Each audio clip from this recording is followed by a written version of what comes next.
Hello, thanks for coming back. This is just a short video that's actually answering a question from a YouTube subscriber that was asking about bowls and how I ended up getting a bowl shape kind of thing. So I'm just going to dive right into this. We're going to talk a little bit about grain direction. We're going to talk about what I did, and I'm going to show you the tools that I used. So pretty simple stuff, and I'm just going to grab things around my shop as I need, and then I might even get some paper out to be able to show a little bit better on what I'm trying to talk about or the point I'm trying to get across. Anyway, let's get into this. So the question was about this cup.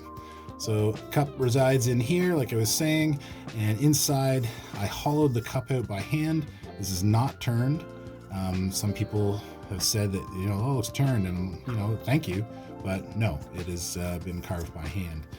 So how did I do it? Let's talk about that.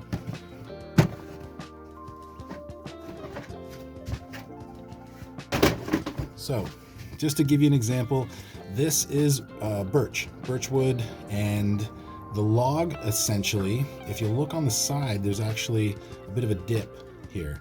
So what I did is I actually used the actual curvature of the log itself. So if you look this direction, this is the way the log would have gone. So it's kind of rounded like that, per se. So why I did this was a couple of different reasons. When it makes the dip after you cut it, and this is the top of the log or the outside of the bark, obviously you're getting rid of that bark, it actually makes a really nice impression for your mouth. So when you go to take a drink, or if you use it for coffee, hot drinks, or whatever, whiskey around a fire, your mouth fits so beautifully on here, and sipping and drinking out of it is extremely comfortable. So I love it, and I just love doing that kind of style. I don't do it every time, but regardless, that's how I started it. So this is a birch cup. I started with the outside. It's a tangential carving is what it is, because there's actual concentric circles and rings on the inside here. So that's what you get when you carve the log from the outside. But before I lose myself in that, and again, I want to try to get through this, let's go old school. Bring out some paper. Now, the reason why I'm doing that is because it's much easier to kind of show you on paper how the grain in the log is going. So real fast, hopefully my artistic abilities are still with me here. But anyway, let's just keep going. So like I was saying, the log itself is something like that. Circles, circles, circles. So that's if you're looking at the end of the log itself, looking down in. And this cup, one more time, came from this section, or that section, but this is essentially what the piece was looking like that I was using. When you carve down into the the outside of the log and the bark at that point, like that, you're carving into the wood like that. Sorry. Fatigue, right? Anyway, what you create is something called tangential circles, or concentric circles within the bark itself, based off of the placement. There we are. So this right here, this guy, if this was some kind of, the grains was a little bit different and more colored, you'd be able to see it a little bit easier. There would actually be rings just like this that you're looking at all the way through the cup, all the way straight down. I have a couple of different tangential carved spoons. Let me see if I can grab one. This would be an example of one right here, and I just recently finished. This is cherry wood. You can see the circles themselves now more in the grains. So that's again carving down through the outside of the bark, and not taking a section kind of out of the middle or in another direction. I'm not the best at explaining all of this when it comes to actual orientation of the wood itself. All I know is feel, look, and how it's going to turn out, just because I've done it so much. Back to the cup. So the cup, when you get started, you can do a couple of different things. One, you can axe out or cut out the form itself, and then go ahead and start to hollow it out. The second thing is you can take the piece of wood itself, you can sort of clamp it together or vise it, and basically start taking the material out to create your bowl, and then go ahead and then chop out or axe out or cut out the form itself. So there's two methods.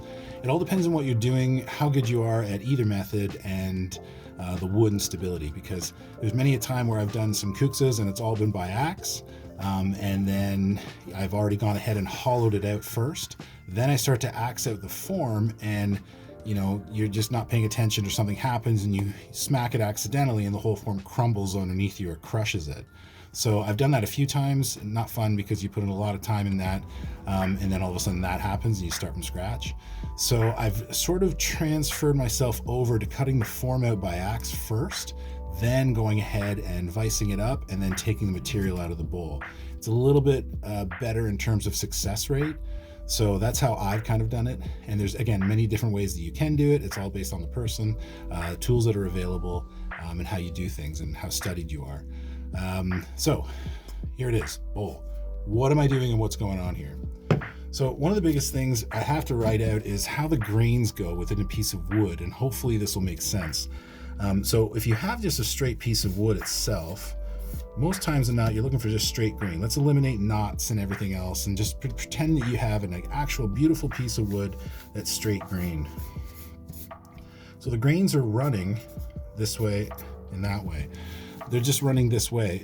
So that's the direction of it. So this would be the log kind of thing, and then you've got the grains running that way. As soon as you start to carve in any direction within the piece of wood itself, you're changing the grain direction, because typically what happens is how you try to carve, I can't stress this enough, if you know this, you can't not carve anything ever.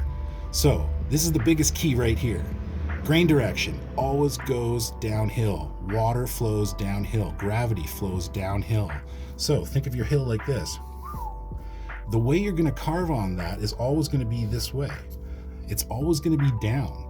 Once you start to realize that, you start to see your knife go across it, and you see, oh, okay, wait a minute, there's a beautiful sheen finish. That's the proper grain direction.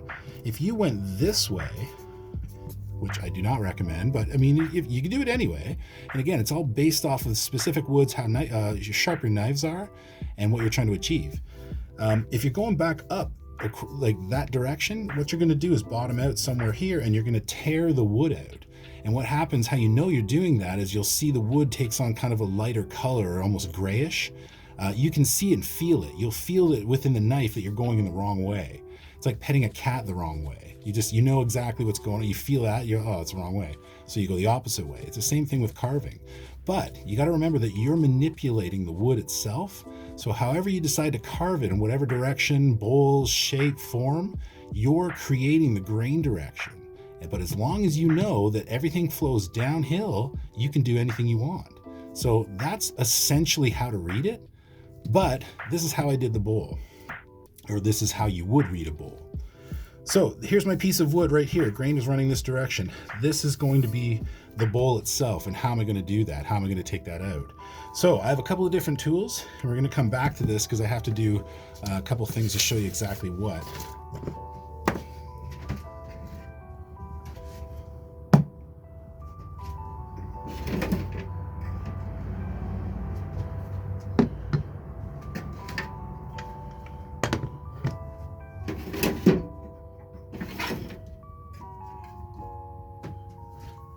All right, so I'm not going to overwhelm you, and this is not a tour review or anything like that, but this is typically how it would be. So this bowl itself, how I started is typically with this guy. This is, I can't remember the actual name of the gouge, but it's a hammer gouge from FlexCut. It's pretty damn sharp and pretty wide, and that's why I wanted it. I don't have any bent gouges right now, which would be better, essentially. But what I do is I take a lot of hogging of wood off the core, off the top. This thing takes off wood very fast, and you can really go deep with it, but you can only go deep so far. Because again, it's not bent. If it was bent, if this was bent, it would flow down and come out and not bottom out. Because it's straight, it can only go so far, and then you'll start to bottom out. So that's why I use it essentially just to take off the top layering of what I'm actually doing. So that's the first step. Second is I would start by using something called a Tuka cam. It's more of a, just again, it's a bowl knife or larger bowl knife. This is a cheaper version by Beavercraft. I've done a lot of bowls with this actually, and it's worked out really well. But it's an extremely cheap knife. You can buy them online at Amazon as well too. This here is a better Tukikam. Miguel or Beelzebub is the craftsman that made this. So essentially, this is more or less a larger hook. So what I do is, after I go ahead and I've hollowed it out using the gouge, I wait to get to a certain point, and then I'll start to use this guy as well too, or the other Tukikam as well too. Now I'm following a certain grain direction and a certain pattern as I do it. You can do cross cutting, and that's going against the grain kind of thing and sort of cutting across it. And that actually, you can remove a lot of material safely because you're cutting through those grains and you're not going with the grain, if that makes sense. You'd know what I'm talking about if you're actually doing it, kind of thing.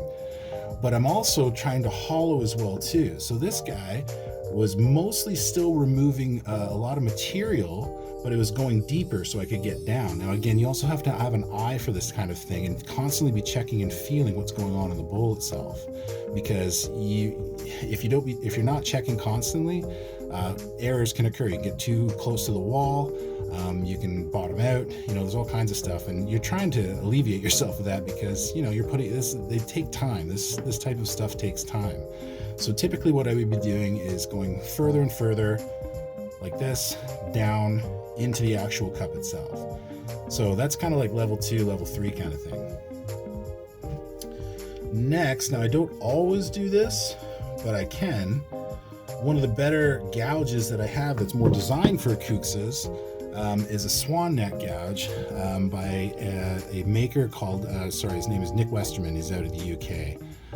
He's an amazing blacksmith that has tools that are well sought after, extremely amazing for green woodcraft. And this is a swan neck gouge that is actually designed and has more of a curvature to be able to sort of flow with the bowl itself and not bottom out. So what happens when I get to that stage of getting closer to the bottom, what I'll do is I'll actually start to use this guy. And what I'm doing is essentially getting rid of the material that's down to the base there, and I'm coming in because you want to get a really nice dig out of that, because you want the cup to be, a cup, not, bowls are extremely difficult to do a really nice one by hand. So yeah, a lot of people usually end up making just small wells, and the wells are, it's a cup, yes, but it's not typically a cup if you try to go the distance and do the refinement. So again, this guy, you can follow it all the way around, and it's almost like you're creating a blossom. And again, this is clamped down, and I'm moving my body around as I'm doing this kind of thing. And you create this kind of flower in the center, and then you just do a cross grain cut and pop it out. And now you're getting deeper and a little bit more refined on the walls itself. That's basically like my second or third, it's depending, maybe 4th level. Sometimes I might not use this guy at all, but that's kind of where that lands with that. And the last is going to be just a regular standard hook knife. There's many kinds out there. There's scorps. A hand scorp is amazing for this type of thing. But again, hook knife. What I would do is, again, just get it comfortable in your hand, and I'm just going to be working the walls, working the bottom, just leaving the shape of the knife itself, letting it do the work to try to be able to get around.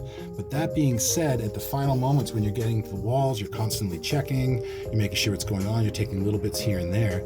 This is where knowing your grain direction comes in handy. This is literally everything. Just because that you want to be able to get that nice knife finish and not be cutting the grains or going against the directions, just because you don't want to wreck it, because you'll end up causing weaknesses in there, and then it won't be stabilized. You won't be able to have liquid in it. It's kind of a waste of time unless you're using it for dry things like snacks, which is pretty popular as well too. But anyway, so the grain direction of this it's pretty simple to remember within a cup itself. So you got to remember, like I said earlier, let's be safe about this. Maybe put the tools away, or at least attempt to put a couple away.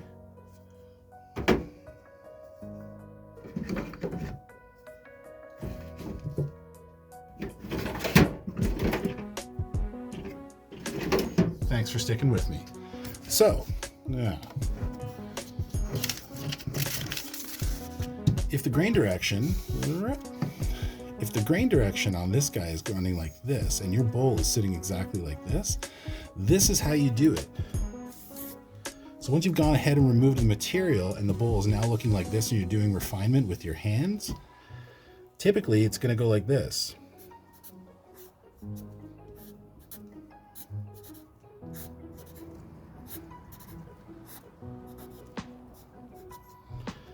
So as you see, the grains are going to be running exactly this way. You've gone ahead and hollowed the bowl out, but how you want to do it is the sides that you're going to run along the grain because you're going downhill. That's how it's going to feel. I know it sounds weird, but this is how it's going. So you're going to actually, this is the downward direction. If you can see it, down towards the center. You're going to go around this way, almost to a midway point. And you're going to go around this way to a midway point. You're going to feel it start catching around here and knowing that this is going against the grain, and that's where you stop. And then, you're going to go back the opposite way. Down this way, you're going to go around and around. And you just go around all the way down to the bottom. You go around this way all the way down to the bottom, and then this all the way down to the bottom, or wherever you feel comfortable the bottom is. Now, one more time, I got to stress it. Please check everything. You have to be checking constantly, because it's one swipe and you've bottomed out, or you've just busted through the wall and it's over. It's really disheartening, but you just continue along because if you enjoy it, and just try another one. But it takes a little bit to get to this phase. So if you have all day, you can get to it within a few hours kind of thing. If you don't have all day and you can only do so much, you have to maybe put it back in the freezer or have it stabilized some way, sitting in a bag, wood chips, all that kind of stuff. There's probability for failure is much higher. But at the same time, it's, you have other responsibilities that you can only do so much. So coming back to it later on, definitely not necessarily recommended when you're making cups, but at the same time, if you have to do that kind of thing, it's just easier to remember your grain directions.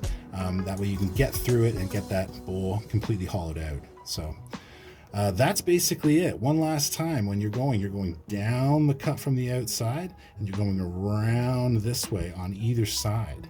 That's essentially all. And you're doing that with either your hand or the hook, or the swan neck gouge, or a gouge that's bent enough that can get down and around.